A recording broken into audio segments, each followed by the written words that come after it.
জুলাই গণঅভ্যুত্থানের চূড়ান্ত মুহূর্তেও প্রাণ দিতে হয় শহীদ আনাস আর আব্দুল্লাহ বিন জাহিদের মতো বহু তরুণকে। 2 বছর আগে রক্তাক্ত সেই স্মৃতি হৃদয়ে গেঁথে আছে অসংখ্য পরিবারে।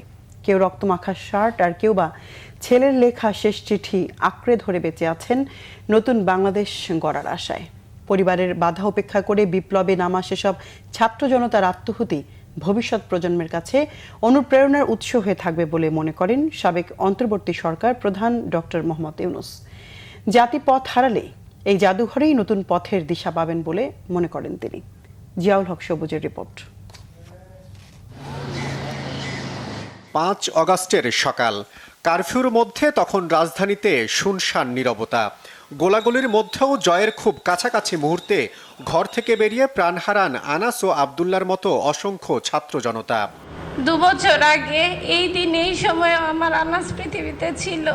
ঘটনার 2 বছর পর জুলাই গণঅভ্যুত্থান স্মৃতি জাদুঘর উদ্বোধনের এই অনুষ্ঠানে এসে সেদিন প্রাণ দেয়া সন্তানদের গা শিউরে ওঠা সেই রক্তাক্ত স্মৃতি তুলে ধরলেন তাদের মায়েরা।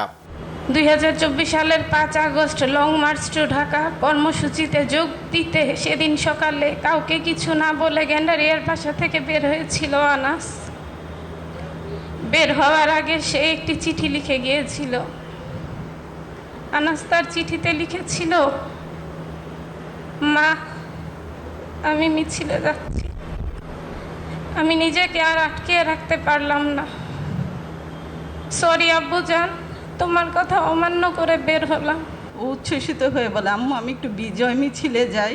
আমি নির্ভয়ে ওকে বলি, বাবা যাও, তাড়াতাড়ি চলে এসো। ও আমার কাছ থেকে বিদায় নিয়ে বিজয় মিছিলে যায়।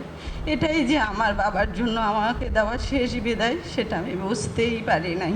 আমার বড় ছেলে মারা যাওয়ার 7 মাস 13 দিনের মাথায় আমার হাজব্যান্ড ব্রেন স্ট্রোক করে মারা যায় মার্চের 18 তারিখ 2025।